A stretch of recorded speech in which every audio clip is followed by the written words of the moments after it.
নমস্কার, আমি প্রতিমা সাহা, আচার্য গিরিশচন্দ্র বোস কলেজের গ্রন্থাগারিক। আমার আজকের আলোচনার বিষয়বস্তু হচ্ছে প্রাক স্বাধীনতাকালে বাংলার গ্রন্থাগারিক এবং গ্রন্থাগার পৃষ্ঠপোষকদের কর্ম এবং জীবন। এই সম্বন্ধে আমি আজকে এই সন্ধ্যায় আলোকপাত করতে চাই এবং আমি প্রথমে ধন্যবাদ জানাবো সমস্ত শ্রোতাদের যারা তাদের মূল্যবান সময় আমার এই আলোচনায় অংশগ্রহণ করে ব্যয় করছেন এবং সে উদ্যোক্তাদের যারা আমাকে আহ্বান করেছেন এই বক্তব্য রাখার জন্য।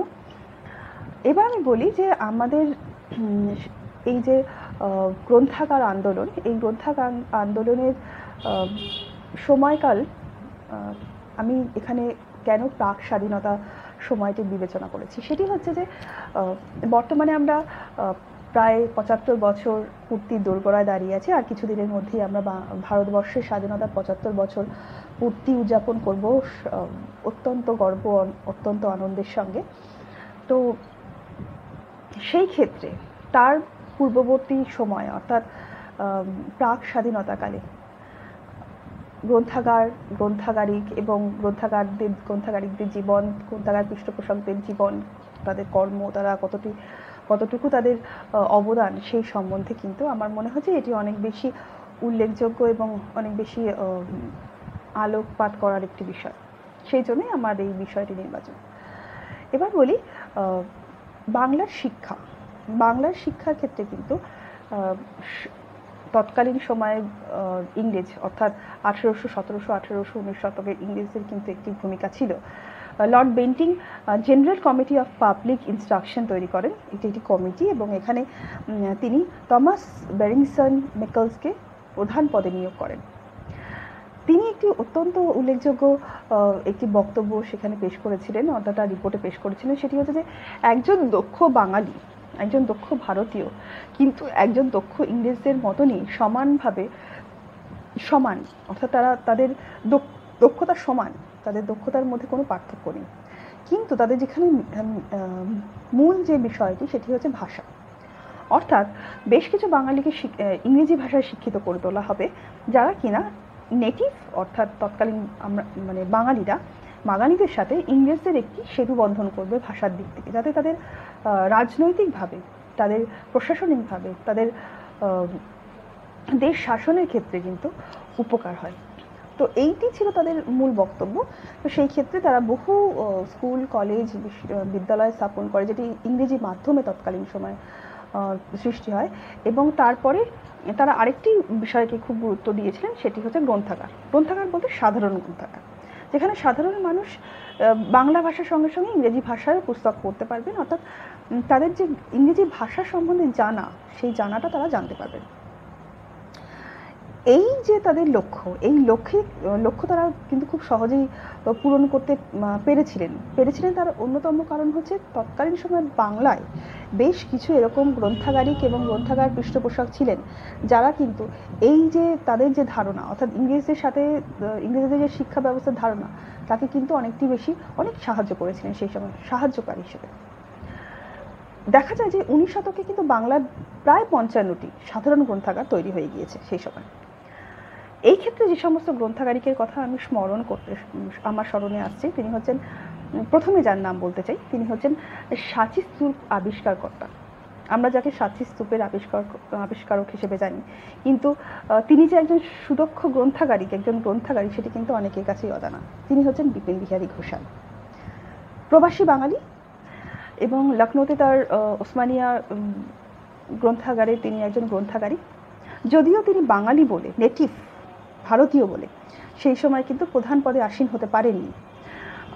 সহগ্রন্থাগারিক বা সেই সময় গ্রন্থাগারিক হয়েও কিছু ক্ষেত্রে তার সেই যে পদমর্যাদা সেটি তিনি পাননি, কিন্তু তিনি আজীবন সেইখানে কিন্তু সেই গ্রন্থাগারে তিনি তার পরিষেবা দিয়েছেন এবং প্রভূত কাজ করেছেন। গ্রন্থাগারে অসামান্য তার অবদান, অসামান্য কাজ তার রয়েছে, তিনি কিন্তু সেটা করেছেন। এরপর যার কথা আমি বলতে চাই, তিনি এরকমই বিস্মৃতির আড়ালে চলে যাওয়া একজন ব্যক্তিত্ব। আমরা অনেকেই তার নাম হয়তো আজকে গ্রন্থাগারিকরা জানি না। তিনি হচ্ছেন মোহন প্রসাদ ঠাকুর। ফোর্ট উইলিয়াম কলেজ স্থাপিত হচ্ছে 1800 সালে। এটি তৎকালীন ভারতবর্ষ তথা বাংলার একটি উল্লেখযোগ্য একটি কলেজ এবং সেই উল্লেখযোগ্য কলেজে একটি গ্রন্থাগার, যেটি কিন্তু অত্যন্ত সমৃদ্ধ সেই সময়। বহু ইংরেজের সাথে সাথে বেশ কিছু নেটিভ বাঙালি যারা ছাত্র হিসেবে যোগদান করতে পারছেন সেই সময়, সেইখানে কিন্তু তিনি সহ গ্রন্থাগারিক হিসেবে সেই সময় যোগদান করছেন। এখানে বলা যেতে পারে তিনি কিন্তু কোনোদিনই গ্রন্থাগারিক হিসেবে সেখানে পদমর্যাদা পাননি, বা তিনি যেই পদে ছিলেন তারও যে প্রকৃত মর্যাদা তিনি পেয়েছেন তা না, কারণ তিনি ছিলেন ভারতীয় এবং বাঙালি। এখানে বলতে চাই মোহনপ্রসাদ ঠাকুর শুধুমাত্র যে একজন গ্রন্থাগারিক তা না, তিনি একজন অনুবাদক, অভিধানকার। তিনি আরেকটি তার বিশেষ উল্লেখযোগ্য ঘটনা, কীর্তি যাকে বলে, সেটি হচ্ছে যে তিনি ফোর্ট উইলিয়াম কলেজের বই চুরি বন্ধ করেন। এখানে বলতে পারি যে তৎকালীন সময়ে ফোর্ট উইলিয়াম কলেজের যে গ্রন্থাগার, সেখানে বইয়ের সংখ্যা অত্যন্ত কম ছিল, যার ফলে ছাত্ররা তৎকালীন ছাত্রদের তো কোনো সেইভাবে পরিসর ছিল না, ছাত্ররা কিন্তু বই পাওয়া, তাদের যে বই পাওয়া বা বই পড়া বা পরীক্ষাকালীন সময় যে বই পাওয়ার যে ব্যাপার, সেটি কিন্তু ছিল না, যার ফলে কিন্তু বই চুরির একটি প্রবণতা ছিল সেই সময়। এইবার মোহনপ্রসাদ ঠাকুর কী করলেন, সেই যে বই চুরির প্রবণতা কী করে যে বন্ধ করা যায়, বই চুরিকে কীভাবে রোধ করা যায়, সেটির জন্য কিন্তু তিনি কী করলেন না, প্রচুর পরিমাণে, অর্থাৎ গ্রন্থাগারে প্রচুর পরিমাণে বই কেনার একটা ব্যবস্থা করলেন। তার জন্য তিনি প্রচুর বেশ কিছু বিধিবদ্ধ,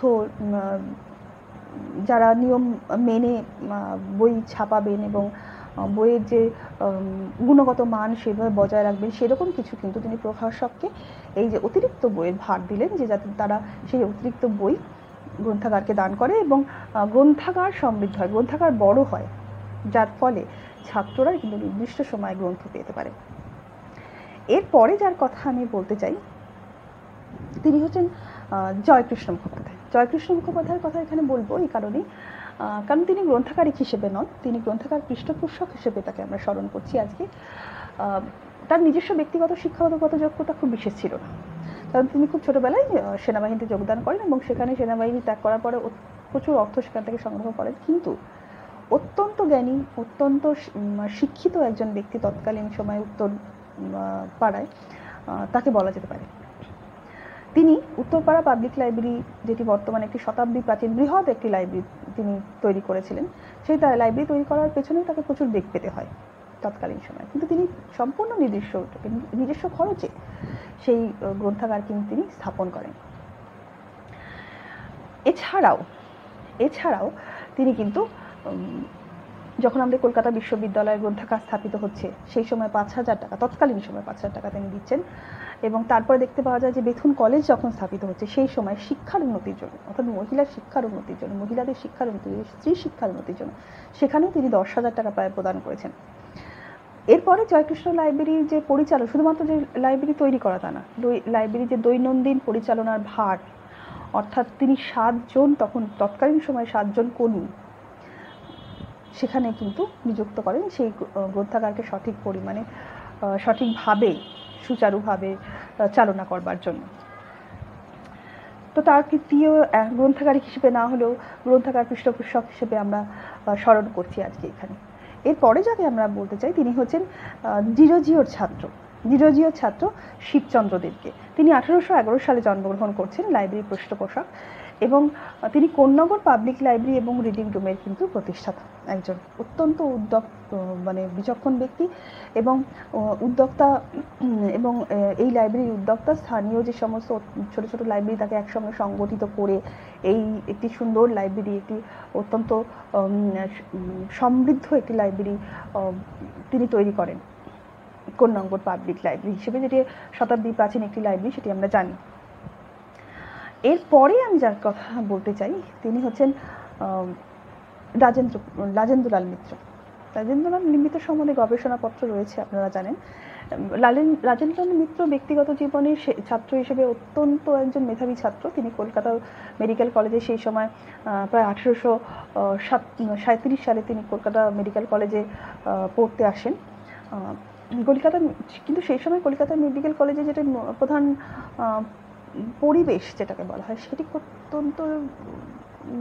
খুব খুব একটি যে প্রশংসনীয় তা নয়। তার কারণ হচ্ছে যে তখনকার ইংরেজদের সাথে নেটিভ বাঙালি যারা ছাত্র তাদের মধ্যে একটি সংঘাত দেখতে পাওয়া যায়। তারা সবসময় বাঙালি ছাত্রদের একটি ঘৃণ্য চোখে দেখার একটা প্রবণতা দেখতে পাওয়া যায়। তো সেই ক্ষেত্রে এই রাজেন্দ্রলাল মৈত্র একটি সময় তিনি মেডিকেল কলেজ ত্যাগ করেন। মেডিকেল কলেজ থেকে তিনি 1841 সালে তিনি মেডিকেল কলেজ থেকে বেরিয়ে আসেন। মানে মেডিকেল কলেজের যে পরিবেশ, সেই পরিবেশ তার পক্ষে মানিয়ে নেওয়া সম্ভব ছিল না। এরপরে তিনি 1846 সালে তিনি এই 5 বছর তিনি বহু ভাষা, বহু শিক্ষায় শিক্ষিত হন, বহু ভাষা সম্বন্ধে তার জ্ঞান অর্জন করেছিলেন, দক্ষতার সঙ্গে জ্ঞান অর্জন করেছিলেন। এরপরে তিনি কিন্তু দ্য এশিয়াটিক সোসাইটিতে তিনি গ্রন্থকারী হিসেবে যোগদান করেন। 1846-এ দেখতে পাওয়া যাচ্ছে তিনি গ্রন্থকারী হিসেবে যোগদান করছেন। এরপরে যেটি হচ্ছে সেটি তো ইতিহাস, সেটি সবাই জানে। গ্রন্থাগার একটি গবেষণাপত্রও তার সম্বন্ধে রয়েছে কলকাতা বিশ্ববিদ্যালয়। সুতরাং তার যে অনবদ্য কীর্তি সেটা সম্বন্ধে আর আমাদের নতুন করে আলাদা করে বলার কিছু নেই। এরপরে যার কথা বলবো সেটি হচ্ছে প্যারি। পরে যার কথা আমি বলবো তিনি হচ্ছেন প্যারীচাঁদ মিত্রের কথা বলতে চাই, ওরফে যাকে আমরা ট্যাগচাঁদ ঠাকুর বলে জানি সবাই। তিনিও কিন্তু এই গ্রন্থাগার আন্দোলনের একজন গ্রন্থাগারিক, মানে সেই সময় গ্রন্থাগার আন্দোলনের প্রথম বাঙালি গ্রন্থাগারিক হিসেবে কলকাতা পাবলিক লাইব্রেরিতে কিন্তু তিনি পদগ্রহণ করেন সেই সময়। ডিরোজিও এবং ডেভিড হেয়ারের একনিষ্ঠ একজন ছাত্র ছিলেন তিনি। তিনি তার জীবনের বেশিরভাগ সময়, অধিকাংশ সময় কিন্তু এই কলকাতা পাবলিক লাইব্রেরির একজন গ্রন্থাগারিক হিসেবে কর্মরত ছিলেন এবং অত্যন্ত সুচারু এবং সুদক্ষভাবে কিন্তু তিনি তার কর্মজীবন সম্পন্ন করেন। এরপরে আরেকজনের নাম আমার স্মরণে আসছেন, তিনি হচ্ছেন শশীপত বন্দ্যোপাধ্যায়। শশীপত বন্দ্যোপাধ্যায় 1840 সালে জন্ম এবং তিনি একজন গ্রন্থাগার পৃষ্ঠপোষক এবং তৎকালীন বরানগর অঞ্চলের প্রভূত উন্নতি সাধনের ক্ষেত্রে, বিশেষ করে তৎকালীন বরানগর পাবলিক লাইব্রেরি স্থাপনের ক্ষেত্রে কিন্তু তিনি একটি বিশেষ ভূমিকা তার ছিল এবং তিনি তার জীবনের সমস্ত পুঁজি দিয়েও এই গ্রন্থাগার স্থাপনে যোগদান করেছিলেন। তো এখানে শশীপত বন্দ্যোপাধ্যায়ের একটি ভূমিকা সেই সময় দেখতে পাওয়া যায় স্বাধীনতা উত্তর আমলে, স্বাধীনতার পূর্ব সময়। এরপর বলি চন্দ্রনাথ বসুর কথা। চন্দ্রনাথ বসু 1844 সালে তার জন্ম এবং তিনি বেঙ্গল লাইব্রেরির প্রথম বাঙালি গ্রন্থাগারিক। এটি কিন্তু খুবই একটি উল্লেখযোগ্য পদ সেই সময় এবং অজস্র ইংরেজদের মধ্যে দিয়ে একজন বাঙালি সেই সময় এরকম একটি প্রতিষ্ঠানে গ্রন্থাগারিক হিসেবে প্রথম বাঙালি হিসেবে পদ গ্রহণ করেছেন, খুবই গর্বের ব্যাপার সেই ক্ষেত্রে। তো তিনি ছিলেন চন্দ্রনাথ বসু। যেই চন্দ্রনাথ বসু একটি বিশেষ কাজ করেছিলেন সেটা হচ্ছে ত্রৈমাসিক গ্রন্থপুঞ্জি তৈরি করা, অর্থাৎ যে সমস্ত গ্রন্থ তৎকালীন সময়ে রয়েছে তাদের সূচীকরণ, একটা সুন্দরভাবে সাজানো, অর্থাৎ আমার গ্রন্থাগারে কি আছে সেটা জানার যে একটা সুন্দর পদ্ধতি, সূচীকরণ পদ্ধতি, সেটা কিন্তু তিনি তৈরি করেন এবং অত্যন্ত সুন্দরভাবে প্রায় 3 মাস পর পর সেই যে আপডেটেড করা যেটাকে বলা হয় সূচীকরণটা, সেটিকে কিন্তু তিনি করেছিলেন এবং সেই ক্ষেত্রে কিন্তু চন্দ্রনাথ বসুকে আমরা স্মরণ করতে পারি সেই সময়। এরপরে যার কথা বলবো সেটি হচ্ছেন রাজনারায়ণ বসু। রাজনারায়ণ বসুর আরেকটি পরিচয় আমরা পাই, তিনি ঋষি অরবিন্দের মাতামহ। তো কিন্তু রাজনারায়ণ বসু নিজে ব্যক্তিগতভাবে অত্যন্ত শিক্ষিত একজন ব্যক্তি এবং তিনি পশ্চিম মেদিনীপুরে তার একটি গ্রন্থাগার তিনি স্থাপন করেন, সেটি হচ্ছে ঋষি রাজনারায়ণ বসু স্মৃতি পাঠাগার হিসেবে যেটি পরিচিত। এটি একটি শতাব্দী প্রাচীন গ্রন্থাগার।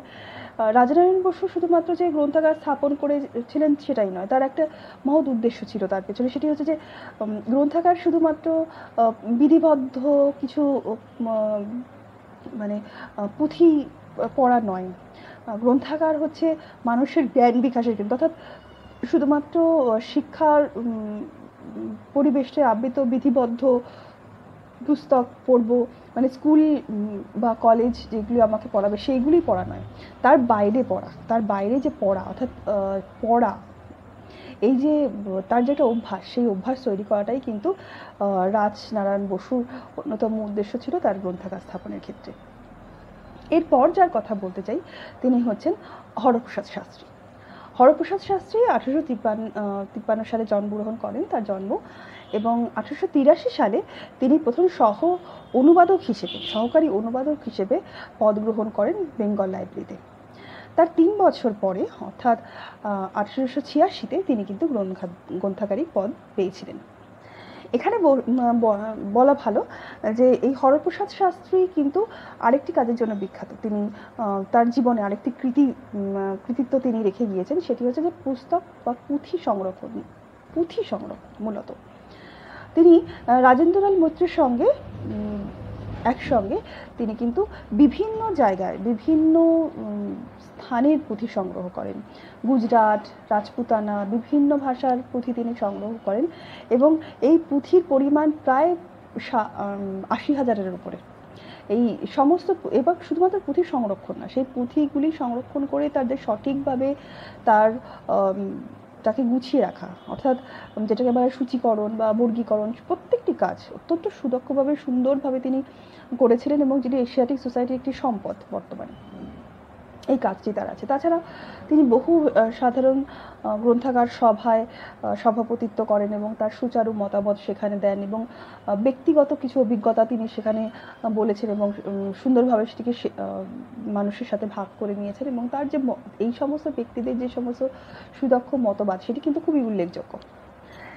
এরপরে যার কথা বলি সেটি হচ্ছে গোপীকৃষ্ণ মিত্র। তার জীবন সম্পর্কে, ব্যক্তিগত জীবন সম্পর্কে বিশেষ কিছু জানা যায় না, তথ্যের অভাব, কারণ তৎকালীন সময় তো আত্মজীবনী লেখার এত ঘনঘটা ছিল না।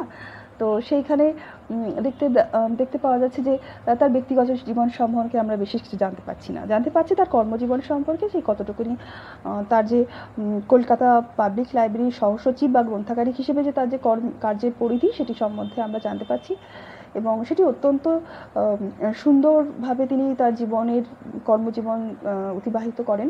এবং এই যে কলকাতা পাবলিক লাইব্রেরির যে প্রথা, ধারা এবং যে তার যে একটি উচ্চ মান সেটা যে বজায় রাখা, সেটা কিন্তু তিনি করেছিলেন।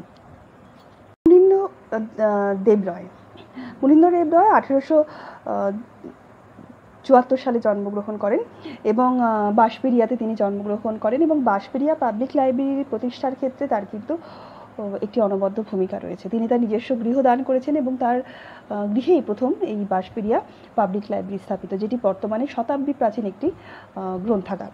এবং তিনি গ্রন্থাগার পৃষ্ঠপোষক, গ্রন্থাগার সংগঠক হিসেবে তাকে আমরা দেখতে পেয়েছি, এবং বহু পত্রপত্রিকায় গ্রন্থাগারিক হিসেবে নয় হয়তো, কিন্তু গ্রন্থাগার পৃষ্ঠপোষক বা গ্রন্থাগার সচেতন মানুষ, গ্রন্থাগার বা পুস্তক সচেতন মানুষ হিসেবে কিন্তু দেখা যায় যে তার সুচারু মতবাদ বিভিন্ন পত্রপত্রিকায় কিন্তু আমরা প্রবন্ধ হিসেবে তা প্রকাশিত হয়েছে। তিনি হচ্ছেন মুনীন্দ্র দেব রায়। এরপরে আমরা যার কথায় আসছি, এরপরে আমরা যার কথা স্মরণ করতে চাই তিনি হচ্ছেন একজন সাহিত্যপ্রেমী মানুষ, মানে সাহিত্য বন্ধু নলিনীরঞ্জন পণ্ডিত তো কিন্তু গ্রন্থাগার পৃষ্ঠপোষক। তিনি গ্রন্থাগারিক নন, গ্রন্থাগার পৃষ্ঠপোষক, এবং বঙ্গীয় সাহিত্য পরিষদ স্থাপনের পেছনে তার অক্লান্ত পরিশ্রম ছিল। বঙ্গীয় গ্রন্থাগার পর্ষদ স্থাপনের পেছনেও কিন্তু তার একটি বৃহৎ ভূমিকা আমরা কিন্তু সেখানে দেখতে পাচ্ছি। অর্থাৎ এই সমস্ত ব্যক্তি যারা গ্রন্থাগার পৃষ্ঠপোষকতা করেছেন, তারা তৎকালীন সময়ে কিন্তু সমাজকে অনেকটি বেশি শিক্ষার দিক থেকে এগিয়ে নিয়ে যেতে সাহায্য করেছেন, এই কথা বলতেই হবে। এইবার যাকে বলবো, তিনি সশস্ত্র আন্দোলনের সাথে যেমন যুক্ত ছিলেন, তেমন ছিলেন গ্রন্থাগার আন্দোলনের সাথে যুক্ত। তিনি হচ্ছেন রমানন্দ চট্টোপাধ্যায়। কিন্তু একাধারে ছিলেন সাংবাদিক, একাধারে ছিলেন শিক্ষাবিদ, এবং তিনি সিটি কলেজের অধ্যাপক। সিটি কলেজে দীর্ঘদিন তিনি অধ্যাপনা করেছেন, এবং তিনি কিন্তু গ্রন্থাগার সম্বন্ধে অত্যন্ত সুচারু তার মতামত ছিল, এবং তিনি ছাত্রদের উদ্বুদ্ধ করতেন গ্রন্থাগার ব্যবহারের জন্য। এটি কিন্তু খুব উল্লেখযোগ্য একটি ব্যাপার যে গ্রন্থাগার পৃষ্ঠপোষক হিসেবে কিন্তু আমরা একজন অত্যন্ত খ্যাতনামা বিখ্যাত একজন অধ্যাপককে দেখতে পাই সেই ক্ষেত্রে। এরপরে যিনি আসছেন তিনি হচ্ছেন বিশ্ববরণ্য আমাদের কবিগুরু রবীন্দ্রনাথ, আমাদের গুরুদেব। রবীন্দ্রনাথের কথা আলাদা করে বলার আমাদের কিছু নেই। আমরা যারা গ্রন্থাগার এই আন্দোলনের বা গ্রন্থাগারের সাথে যুক্ত, গ্রন্থাগারিক বা গ্রন্থাগার প্রেমী বা গ্রন্থপ্রেমী, তারা সবাই জানেন যে গ্রন্থাগার সম্পর্কে রবীন্দ্রনাথের সুচারু যে একটি দৃষ্টিভঙ্গি সেটি ছিল। লাইব্রেরি সম্বন্ধে তার একটি প্রবন্ধ, যেটি আমাদের সবারই জানা বা সবাই পড়া, যদিও এটি বাংলায় দ্বিতীয় প্রবন্ধ, বাংলা প্রবন্ধ গ্রন্থাগারের ওপরে। তিনি সেখানে বলছেন যে গ্রন্থাগারকে শুধুমাত্র একটি ভাণ্ডার হিসেবে রাখা নয়, গ্রন্থাগারের যে সমস্ত সম্পদ সেটিকে ব্যবহার, সেটিকে সমৃদ্ধ করা, এটাও কিন্তু গ্রন্থাগারিক হিসেবে কাজ। তারপরে তিনি তার একটি অভিভাষণ রচনা করেছেন, সেটি নিখিল ভারত বঙ্গীয় সম্মেলনে 1928 সালে তার এই বক্তব্যটি পেশ করার কথা ছিল, যদিও শারীরিক অসুস্থতার জন্য তিনি সেখানে যেতে পারেননি। কিন্তু তার এই অভিভাষণটি, যেটি কিনা গ্রন্থাগারের বা লাইব্রেরির মুখ্য কর্তব্য, যার শিরোনাম, সেইটি কিন্তু আমরা পড়লে দেখতে পারবো যে রবীন্দ্রনাথের গ্রন্থের প্রতি বা গ্রন্থাগারের প্রতি যে ভালোবাসা, যে অত্যন্ত তার গ্রন্থাগারের প্রতি যে তার একটি সুচিন্তিত মতবাদ বা দৃষ্টিভঙ্গি রয়েছে, সেটি কিন্তু এই বক্তৃতার মাধ্যমে, এই অভিভাষণের মাধ্যমে কিন্তু প্রকাশ পেয়েছে। তাছাড়া চৈতন্য লাইব্রেরি স্থাপন বা বিশ্বভারতীতে যখন গ্রন্থাগার স্থাপন হয়, সেই স্থাপনের পেছনে যে তার যে পরিকল্পনা, সেগুলি কিন্তু রবীন্দ্রনাথের মস্তিষ্ক প্রসূত বলা যেতে পারে। এবং তারপরে বাগবাজার বা কোন্নগর পাবলিক লাইব্রেরির যে শিশু বিভাগ, সেই শিশু বিভাগের প্রতিষ্ঠার সময় তার যে শুভেচ্ছা বার্তা তিনি পাঠিয়েছেন সেখান থেকেও দেখা যায় যে গ্রন্থাগার সম্বন্ধে যে কি সুন্দর তার চেতনা, এবং তিনি বলছেন যে গ্রন্থাগার কত প্রয়োজন, গ্রন্থাগারের যে মানুষের যে গ্রন্থাগারের প্রতি আকর্ষণ কীভাবে তৈরি হয়, গ্রন্থাগারিক বা গ্রন্থাগার কর্মীদের তার জন্য কী কী করা উচিত, সেই যে বার্তা তিনি দিচ্ছেন, এগুলি কিন্তু আমাদের বর্তমানেও কিন্তু খুবই প্রাসঙ্গিক। বর্তমানে আমাদের জন্য, যারা আমরা কর্মরত এই প্রফেশনে, তাদের ক্ষেত্রেও খুব প্রাসঙ্গিক।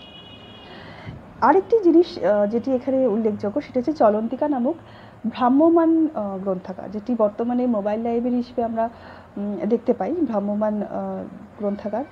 তিনি সেই সময় বলে যাচ্ছেন আমাদের যে ভ্রাম্যমাণ গ্রন্থাগার যেটিকে চলন্তিকা হিসেবে আমরা দেখতে পাই, অর্থাৎ যেটিকে আমরা বর্তমানে ভাবছি, সেই সমস্ত ধারণা কিন্তু এই বহু কাল পূর্বেই এই সমস্ত ব্যক্তিরা আমাদের কিন্তু দিয়েছেন।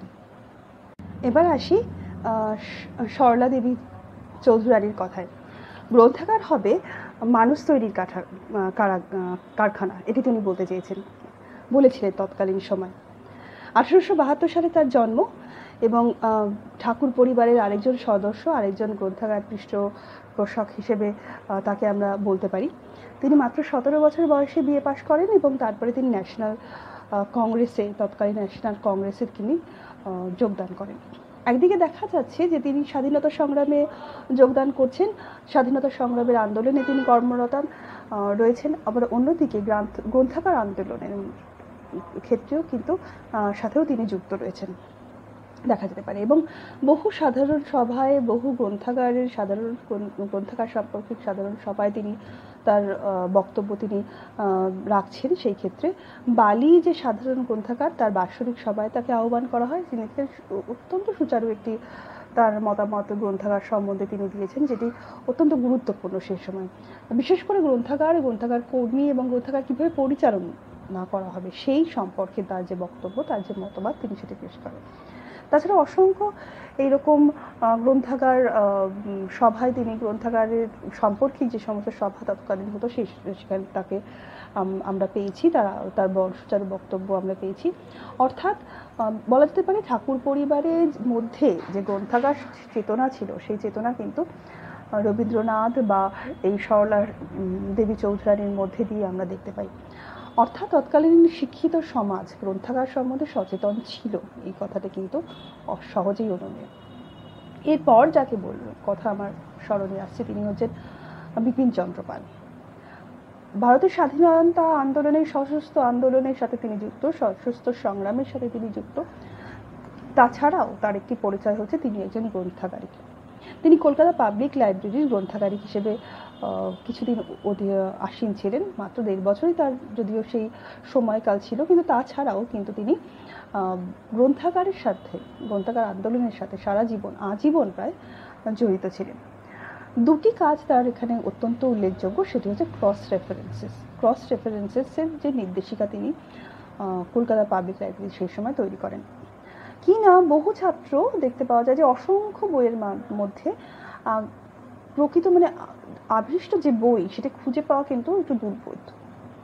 সেই ক্ষেত্রে তিনি কিন্তু এই ক্রস রেফারেন্সেস কী করে করা যায় সেই পদ্ধতি কিন্তু তিনি নির্দেশিকা তিনি দিয়েছেন। এর ফলে কি হয়, অতি সহজেই কিন্তু বই খুঁজে পাওয়া সম্ভব হয় এবং খুব সহজেই কিন্তু খুব কম সময়ের মধ্যে সেটি পাঠকদের হাতে তুলে দেওয়া সম্ভব হয়, যেটি কিন্তু খুব উল্লেখযোগ্য একটি ঘটনা সেই সময়, কারণ লক্ষ লক্ষ হাজার হাজার বইয়ের মধ্যে একটি বই পাওয়া সত্যি খুবই দুর্বোধ্য ব্যাপার।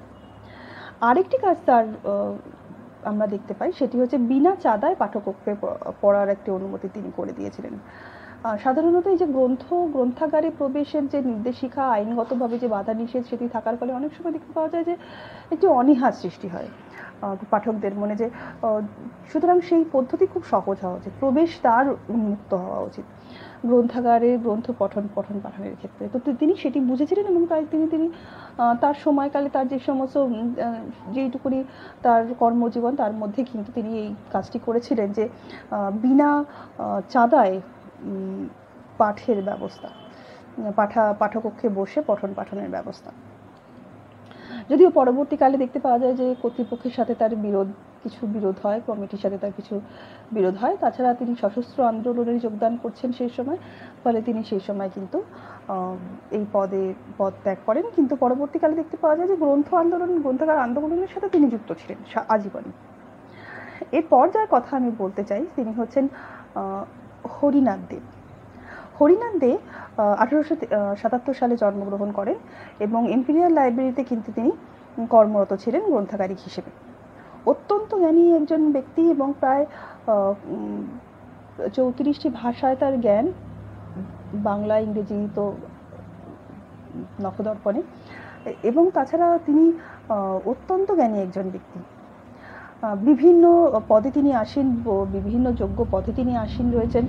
কিন্তু এখানে একটি দুর্ভাগ্যজনক ঘটনা হচ্ছে যে তিনি তার কর্ম গাফিলতির জন্য কিন্তু পদচ্যুত হয়েছিলেন। আশুতোষ মুখোপাধ্যায়ের একটি রিপোর্ট অনুযায়ী কিন্তু তিনি পদচ্যুত হন, তার কর্মজীবন থেকে তিনি পদচ্যুত হয়েছিলেন এবং তার খুব কম দিনের মধ্যেই তিনি মারা যান। তো সেক্ষেত্রেও কিন্তু এই আমরা একজন সুদক্ষ পণ্ডিত ব্যক্তিকে কিন্তু গ্রন্থাগার আন্দোলনের সাথে যুক্ত হতে দেখতে পাই। এরপর আমি যার কথা বলতে চাই, তিনি 1870 সালে হুগলি জেলায় জন্মগ্রহণ করেন। তিনি হচ্ছেন চারুচন্দ্র রায়। তার লেখা একটি গ্রাম্য লাইব্রেরি বলে একটি প্রবন্ধ রয়েছে, যেটি কিনা তখনকার দিনে পল্লী প্রদীপ পত্রিকায় কিন্তু প্রকাশিত হয়েছিল এবং সেটি গ্রাম্য লাইব্রেরি সম্বন্ধে যে সুচারু একটি ধারণা তার এই প্রবন্ধের মাধ্যমে কিন্তু আমরা পেয়ে থাকি। তার জীবন সম্বন্ধে খুব বিশেষ কিছু জানা যায়নি, তার কর্মজীবন সম্বন্ধে যতটুকু জানা যায়, কিন্তু তিনি ছিলেন গ্রন্থাগার পৃষ্ঠপোষক, গ্রন্থাগারিক নন। কিন্তু এই সাধারণ মানুষের মধ্যেও কিন্তু যে এই গ্রাম্য মানুষের মধ্যে যে গ্রন্থাগার চেতনা, সেটি কিন্তু তার গ্রন্থাগারের এই প্রবন্ধের মাধ্যমে কিন্তু আমরা দেখতে পাই। এরপরে আসি গুরুদাস রায়ের কথায়। গুরুদাস রায় জন্মগ্রহণ করেন 1909 খ্রিস্টাব্দে। তিনি গ্রন্থাগার আন্দোলনের সঙ্গে সঙ্গে কিন্তু অসহযোগ আন্দোলন যখন চলছিল, মানে তখন যে অসহযোগ আন্দোলন অর্থাৎ দেশ স্বাধীনতার যে একটা অধ্যায় তখন চলছে, সেই সঙ্গেও তিনি সেই আন্দোলনের সঙ্গেও যুক্ত ছিলেন, গ্রন্থাগার আন্দোলনের সঙ্গে। অর্থাৎ দেখতে পাওয়া যাচ্ছে তৎকালীন শিক্ষিত সমাজ কিন্তু গ্রন্থাগার আন্দোলনের সঙ্গে সঙ্গে স্বাধীনতা আন্দোলনকেও যুক্ত করে ফেলেছেন কোনোভাবে। অর্থাৎ শিক্ষা মানুষের রন্ধ্রে রন্ধ্রে ঢুকে যাচ্ছে সেই সময়। মাত্র 35 বছরের তার আয়ুষ্কাল এবং 35 বছরের আয়ুষ্কালে তিনি আমেরিকা থেকে পিএইচডি উপাধি ধারণ করছেন। অত্যন্ত শিক্ষিত একজন ব্যক্তি এবং সর্বদাই গ্রন্থাগার সঙ্গে যতদিন তার জীবদ্দশাতে কিন্তু তিনি তার গ্রন্থাগারের প্রতি সচেতনতা কিন্তু আমরা দেখতে পেয়েছি। শেষ করব যাকে দিয়ে, তিনি হচ্ছেন নিউটন মোহন দত্ত। মা হচ্ছেন ইংরেজ, বাবা হচ্ছেন একজন বাঙালি এবং তার প্রথম জীবন এবং শেষ জীবন কিন্তু বিলেতেই কাটে। এই প্রবাসী হিসেবে কিন্তু আমরা তাকে দেখতে পেলেও তার কর্মজীবন কিন্তু সম্পূর্ণভাবে এই বাংলাতেই। প্রথমে তিনি গ্রন্থাগার কিউরেটর এবং পরবর্তীকালে গ্রন্থাগারিক হিসেবে তার পদে যোগদান করেন এবং অত্যন্ত শিক্ষিত একজন ব্যক্তি। সেই ক্ষেত্রেও দেখতে পাওয়া যায় যে অত্যন্ত শিক্ষিত, মানে সুরুচিশীল একজন ব্যক্তি গ্রন্থাগার হিসেবে আমরা সেই সময় পাই। তিনি তমলুক পাবলিক অ্যাসোসিয়েশনের তৈরির পেছনে তার একটি অনবদ্য অবদান রয়েছে। সুতরাং আমরা এখানে নিউটন মোহন দত্তকে শুধুমাত্র যে গ্রন্থাগারিক হিসেবে পেয়েছি তাই না, তিনি ছিলেন একজন গ্রন্থাগার সংগঠক, গ্রন্থাগার কর্মী সংগঠন, অর্থাৎ বিভিন্ন অ্যাসোসিয়েশন তিনি তৈরি করেছেন, বিভিন্ন অ্যাসোসিয়েশনে তিনি পরামর্শদাতা হিসেবে ছিলেন এবং তার লেখাও পাওয়া যায় এই গ্রন্থাগারের এই পরিচালন কর্মধারা সম্বন্ধে। এবং তৎকালীন সময়ে ব্রিটিশ লাইব্রেরি তাকে ফেলো উপাধি দিচ্ছেন, মানে তিনি এতটাই এত উচ্চশিক্ষিত, উচ্চবিত্ত, রুচিশীল ব্যক্তি এবং শিক্ষার ক্ষেত্রে এত উচ্চ মান তার ছিল সেই সময় যে তৎকালীন সময়ে একজন বাঙালিকে ব্রিটিশ লাইব্রেরি ফেলোশিপ দেওয়া হচ্ছে। তো সেটাই আমাদের বাঙালিদের পক্ষে ঠিক অত্যন্ত গর্বের ব্যাপার। কিন্তু আমরা নিউটন মোহন দত্তকে দেখতে পাচ্ছি যে তিনি একজন গ্রন্থাগার, তাকে একাধারে বলা যেতে পারে গ্রন্থাগারিক, একাধারে বলা যেতে পারে গ্রন্থাগার পরিচালন, দক্ষ পরিচালক, অন্যদিকে পৃষ্ঠপোষক, অন্যদিকে তাকে আমরা পাচ্ছি সংগঠক হিসেবে, গ্রন্থাগার সংগঠক হিসেবে। তো এইভাবেই আমরা দেখতে পাই যে এই ব্যক্তিরা তাদের কর্মজীবন, তাদের জীবনের বেশিরভাগ সময় কিন্তু গ্রন্থাগারকে ভালোবেসে, গ্রন্থাগারের প্রতি শ্রদ্ধায় তারা আত্মনিয়োগ করেছেন। তো প্রথমেই আমরা যার কথা দিয়ে শুরু করেছিলাম, অর্থাৎ বিপিন বিহারী ঘোষাল, যিনি একজন প্রবাসী গ্রন্থাগারিক, প্রবাসী বাঙালিও। তো তার সেইখান থেকে আমরা দেখতে পাচ্ছি মোহন প্রসাদ পণ্ডিত ঠাকুরের থেকে শুরু করে আরও সমস্ত যে সমস্ত গ্রন্থাগারিক, উচ্চশিক্ষিত গ্রন্থাগারিক বা গ্রন্থাগার পৃষ্ঠপোষক যারা হয়তো সেই হিসেবে স্বল্প শিক্ষিত সেই হিসেবে দেখতে গেলে, কিন্তু তারা গ্রন্থাগার সচেতন, অত্যন্ত গ্রন্থাগার সচেতন, এই সমস্ত ব্যক্তিদের যে তাদের যে কর্ম, তাদের এই কর্মের ফলেই কিন্তু আজকে বাংলার গ্রন্থাগার সমাজ একটি পূর্ণতা লাভ করেছে। অর্থাৎ স্বাধীনতার বহু পূর্ব থেকেই কিন্তু ভারতবর্ষ তথা বাংলায় গ্রন্থাগার আন্দোলন একটি উল্লেখযোগ্য ভূমিকা গ্রহণ করেছিল এই বিভিন্ন ব্যক্তি তাদের কর্মজীবনের মাধ্যমে। এই উপসংহার হিসেবে আমি এইটুকুনি বলতে পারি, যদিও গ্রন্থাগার জীবনের কোনো উপসংহার হয় না, গ্রন্থাগার কিন্তু আমি উপসংহার হিসেবে এই কথাটা বলতে চাই যে তৎকালীন সময়ে শুধুমাত্র পৃষ্ঠপোষক বা শুধুমাত্র গ্রন্থাগারিক হিসেবে নয়, বহু এইরকম প্রতিষ্ঠান বা ক্লাব যারা কিন্তু তৎকালীন সময়ে গ্রন্থাগারকে পরবর্তীকালে গ্রন্থাগারে পরিবর্তিত হয়েছে এবং তারা কিন্তু এই গ্রন্থাগারের পৃষ্ঠপোষক। সেই সমস্ত অ্যাসোসিয়েশন, সেই সমস্ত ক্লাবগুলিও কিন্তু গ্রন্থাগার স্থাপনের পৃষ্ঠপোষক হিসেবে কাজ করে।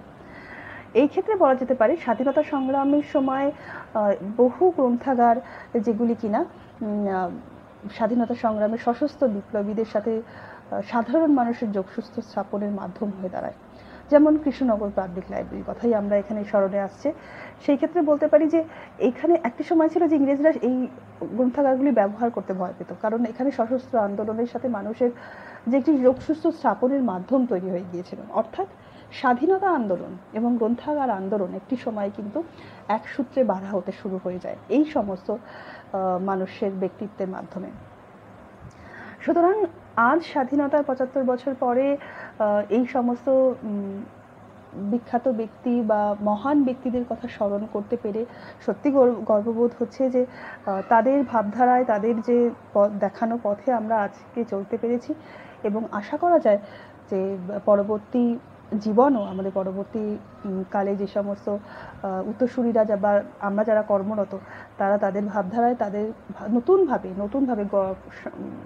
গ্রন্থাগার বা সাধারণ গ্রন্থাগারকে সাজানোর বা তাকে সুনির্দিষ্টভাবে পরিচালনা করবার প্রয়াস করব এবং চেষ্টা আমাদের থাকবে। তো এই বলে আমি আমার বক্তব্য শেষ করছি। নমস্কার।